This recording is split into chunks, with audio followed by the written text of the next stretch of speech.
Hey y'all, it's Brittany and welcome back.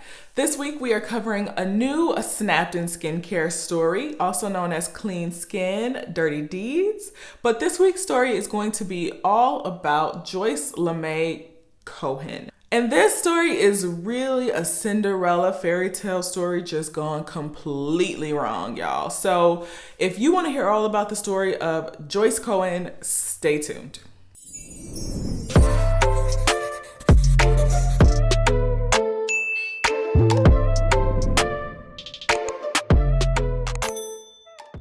Now, as always, I always have to start out thanking my ride or die, my true busy bees that have been hanging in there with me, even during those weeks when I can't get an upload up, sis. I truly appreciate you, sis and sir, for riding with me. And for those of you who are just finding my channel, welcome, welcome.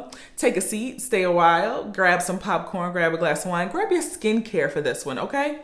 Because we are going to be walking through a story from Snap's catalog, and I'll be giving you some full coverage of the story, not just what Snap gives you, but full coverage of the story, and we just gonna chat and kick it, okay? But before we go any further, you better make sure you subscribe if you have not already. You do not want to miss everything that I have coming towards you guys.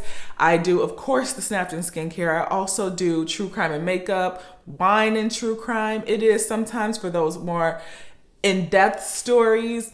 I also do luxury fragrances and dupe reviews, hair, girl, I do it all, okay? So make sure you subscribe. You don't want to miss any of that content. But let's hop into today's story. Joyce Lemay was born on July 18th of 1950, and she was born in Carpentersville, Illinois, which is very close to my area. And she actually grew up in an orphanage, St. Vincent's Orphanage, and that was actually in Freeport. And she also was in foster care, and she said that she had bounced around as many as 27 different foster homes with foster families.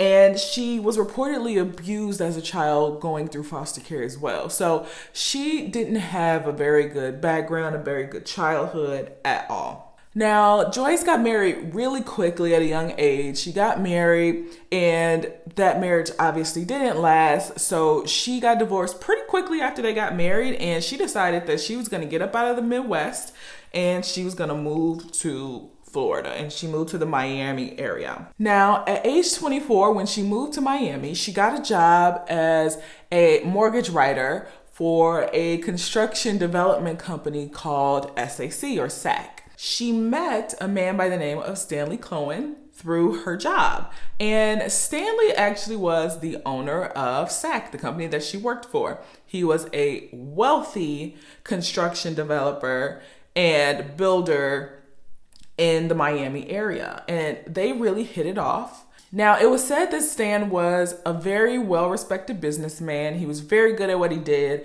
and he was an honest man as well. But he did come with a little bit of baggage.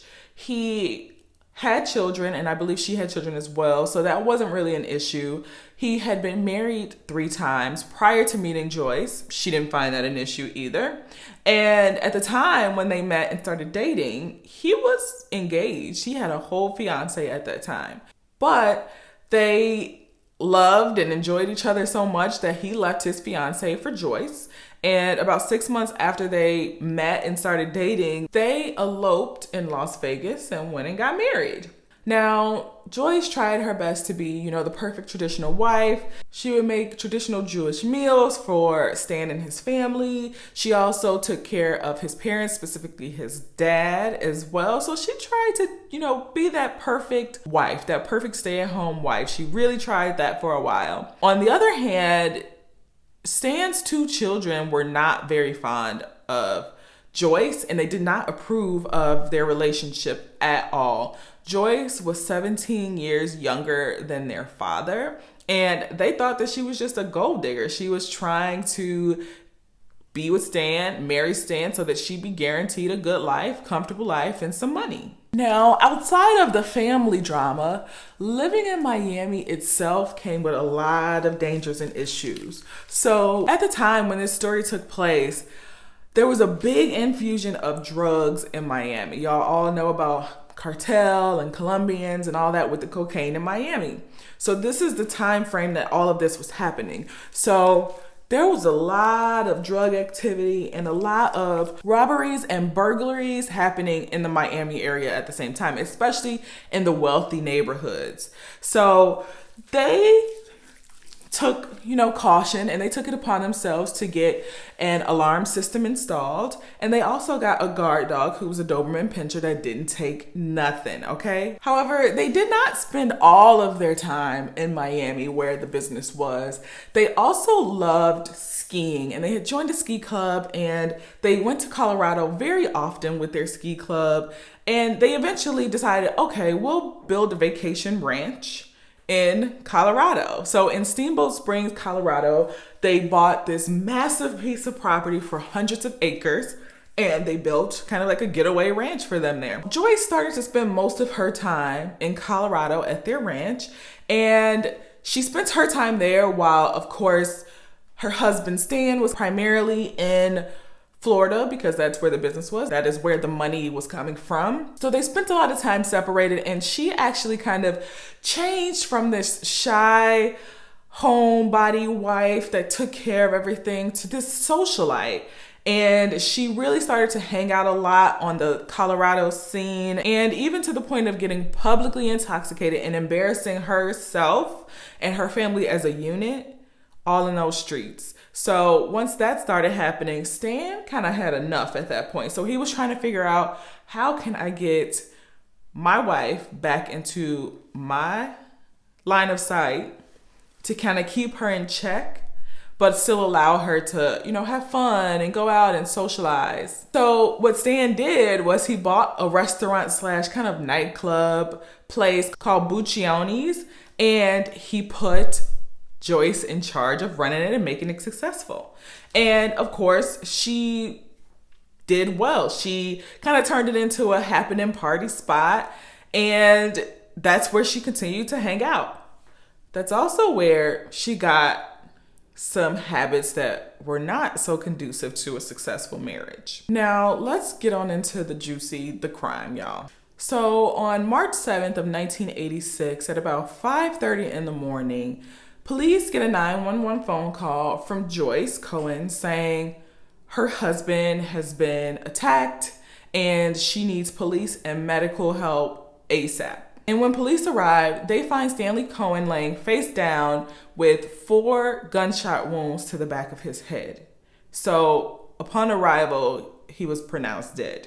Now, police also see that the glass of the front door has also been shattered, but outside of that, there's nothing missing from the home, no other reason to think that this was like some type of burglary or anything, just that shattered glass of the front door. Now, when police talk to Joyce, they have her come down to the station just to get kind of a statement and talk to her about what happened that night. So what she tells them is, earlier in the evening, she was downstairs kind of going through clothes and trying to prepare for an upcoming garage sale, or rummage sale as the rich people call it. It's a garage sale.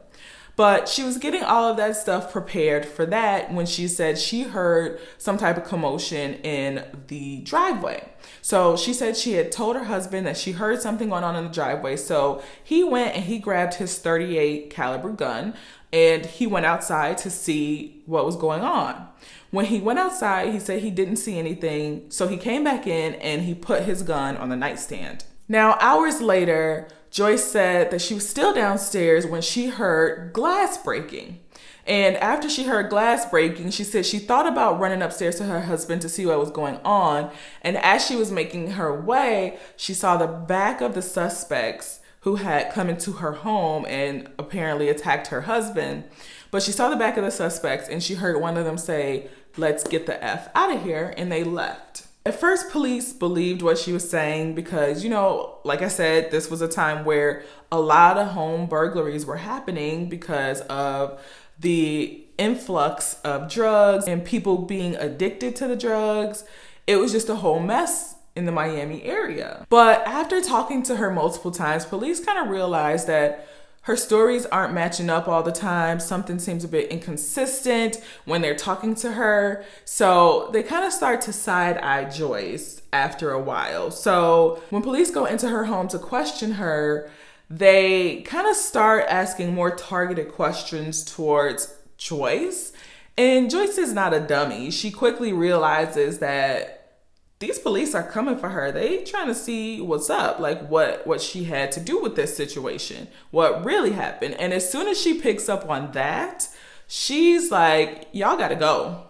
She kicks the police out of her house. She kicks the CSI team out of her house, and they cannot enter her premises again until they have a search warrant. So they had to wait for 7 hours to get a search warrant. Now, if there was anything in that house as evidence or anything like that, Joyce had plenty of time to clean it up or change it if she wanted to. Now, that's important to keep in mind because later on, when they come back, they'll find something that they feel like is a smoking gun. But also, what they have to leave in that house until a search warrant is signed for the premises, his body, being Stan, is still inside that house. So the coroner or the medical examiner has to leave. Where do they do that at? Where do you just leave a victim in the house for 7 hours because you don't have a search warrant? Wait, only in Florida. Only in Florida. Unless I'm missing something, y'all.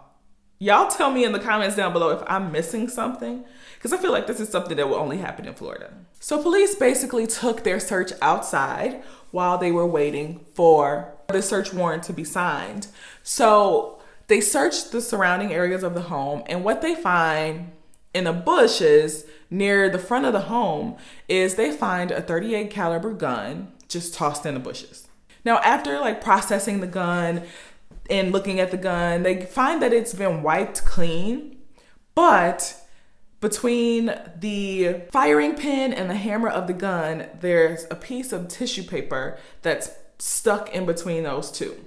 So when they look at the gun, while it's wiped clean, there is a little piece of potential evidence that's there for some reason. When they enter the home with the search warrant this time, they immediately beeline it to the bathroom wastebaskets. That's where tissue paper is usually, so they immediately hit those wastebaskets.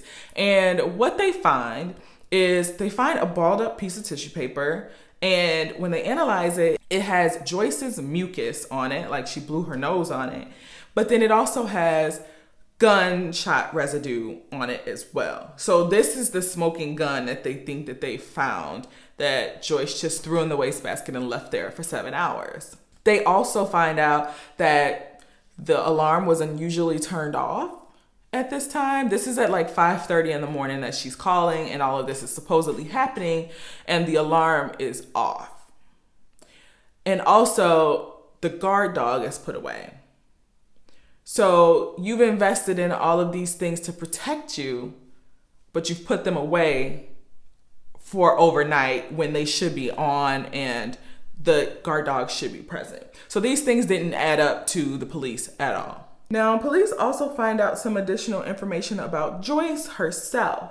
Now, like I said before, there was a huge influx of drugs and drug use in the Miami area. There was also some bad habits that Joyce had picked up, and one of those was she became a cokehead. She partied so much, it was all over the scene in Miami that she partook, and she partook constantly, pretty much. And she turned into a completely different person whenever she was using. And Stan was not for that whatsoever. So Stan found out about it, and he basically threatened to divorce her and told her that if I divorce you and I leave you, you will be penniless. You will not get a cent of my money. Now, Joyce also found out that because they were having such a difficult time with their relationship and her drug use, Stan had started to have an affair with an ex-girlfriend, and she found out about it. So right after all of this happens and all of this is starting to come out and police are looking at her as pretty much the number one suspect in Stan's demise, his two children did not play. They went straight to a judge and got all of his assets frozen so that Joyce had no access to any of his money, the house, the cars, nothing. Now, at that time, police were pretty confident that it was Joyce who had at least a hand in some way in her husband dying, but they didn't have enough information or evidence to actually feel confident to take it to trial at the time just yet. Because months later, a convicted robber by the name of Frank Zuccarello, he comes and approaches police in prison. He becomes an informant, and he comes forward and says that he has information on the murder of Stanley Cohen. He goes on to tell police the following tea. He says that Joyce recruited him along with two other men, one by the name of Anthony Caracciolo and the other one by the name of Tommy Joslin, who also went by the last name of Lamberti. But he says that those three, including him, were recruited by Joyce, and she met them multiple times at bars and restaurants to give them all the information that they needed. She devised the plan. She told them that she would get the gun for them and then she would get rid of it and clean it. She told them that she would be paying them $150,000 worth of cocaine.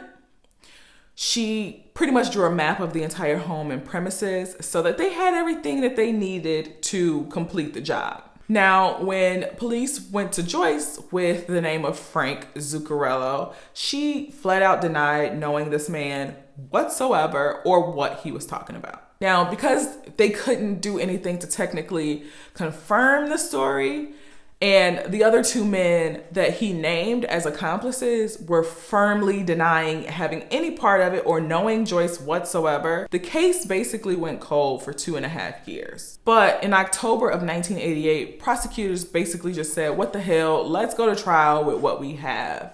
So Joyce was arrested at her trailer that she shared with her boyfriend at the time. Sis, how the mighty have fallen. So now let's talk about the trial.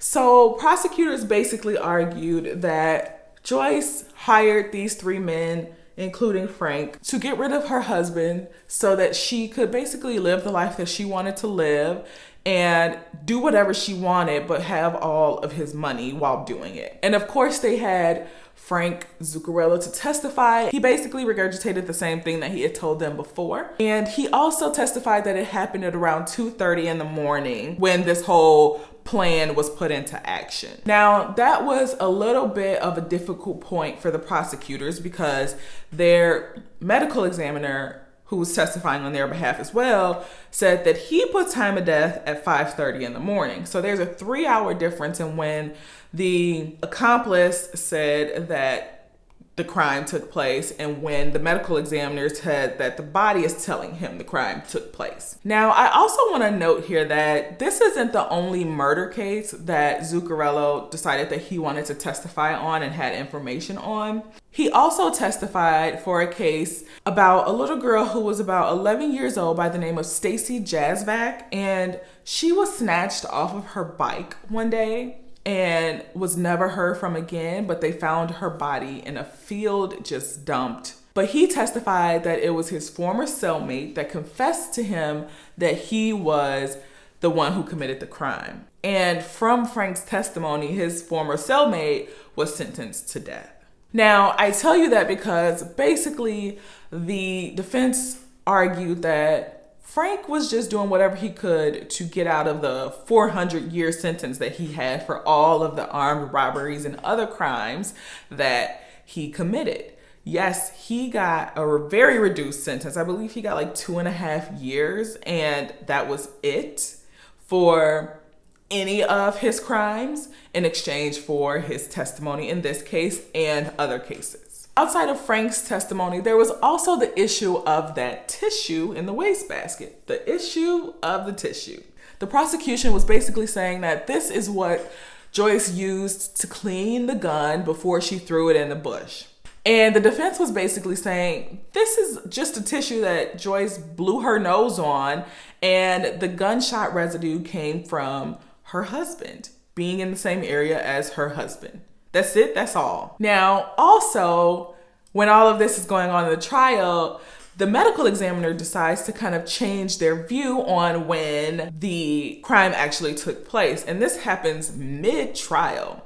So the medical examiner goes from saying they think it happened at 5:30 in the morning to now they think it happened around 2:33 a.m. in the morning, which better aligns to Frank Zuccarello's testimony that the crime took place at 2:30 a.m. Prosecutors also had a neighbor testify on their behalf, and the neighbor said that the night that this crime took place, they had a house guest over that night, and the house guest told them that they heard gunshots at around 2:30 in the morning, and specifically they heard gunshots from a .38 caliber weapon at 2:30 in the morning. Now, why is that important, and how do they know that? This particular house guest of the neighbor was a trained weapons expert from the military. So he's trained to know and identify each and every weapon. Now, there was also another neighbor who said at around 3:30 they got home in the morning and they didn't hear anything, no commotion, no anything. But at around 5:30, they did hear glass shatter, but that was it. No gunshots, just glass shattering.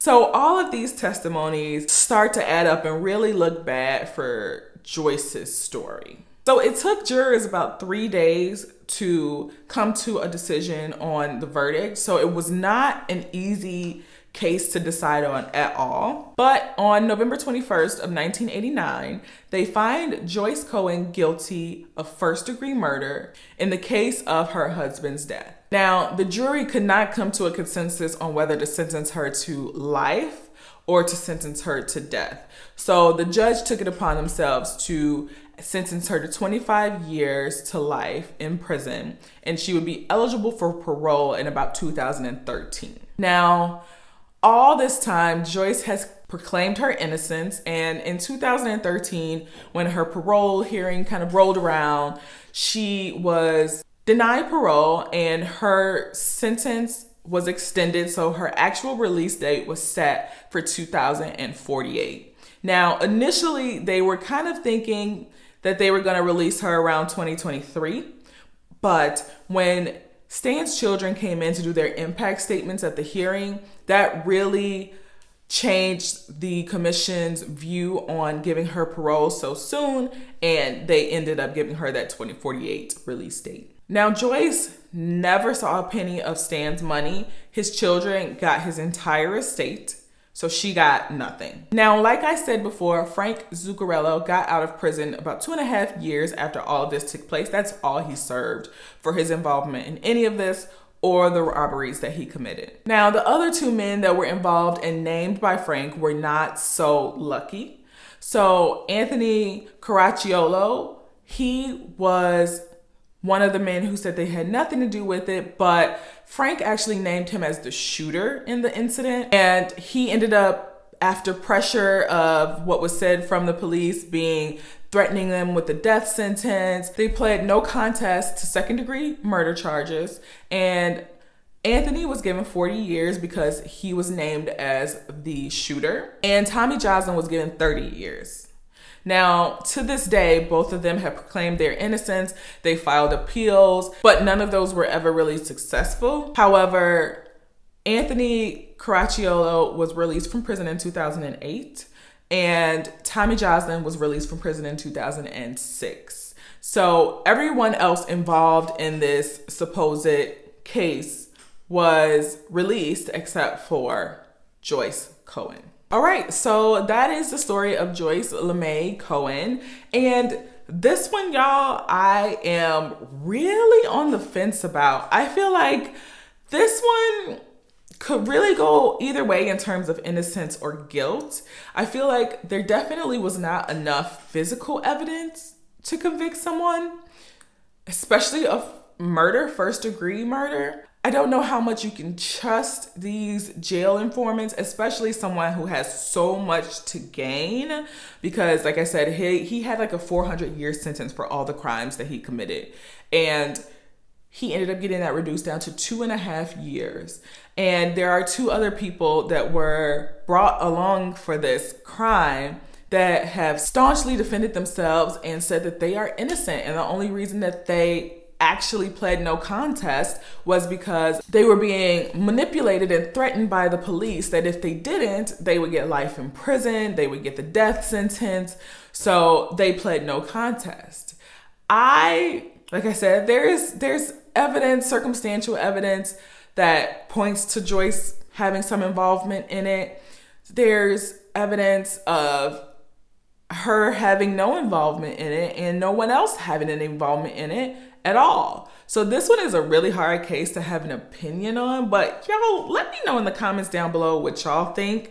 Which way do you lean? Are you on the fence like me? I feel like this is the first one that I've ever covered where I have just really been on the fence about what I think really happened. So I'd love to hear what you guys think in the comments down below. And also this week's mask was an eye mask, and these are my absolute favorite eye masks that I've ever had so far. And that is the Wander Beauty Baggage Claim Gold Eye Mask. I love these. They feel so luxurious. They look luxurious with the gold, and they do really kind of brighten my eyes a little bit. They make me look a little less tired, and I really needed that because it has been a rough couple of days in the household.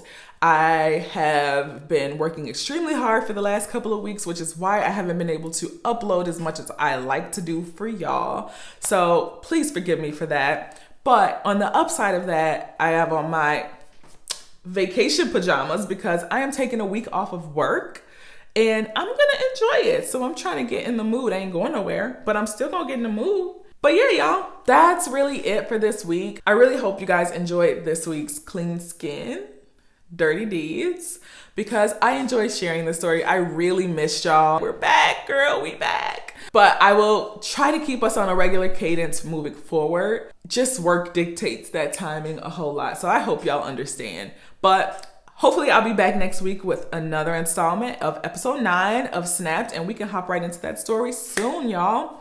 But until next time, it's been so fun and it's been real. I love you guys. Bye.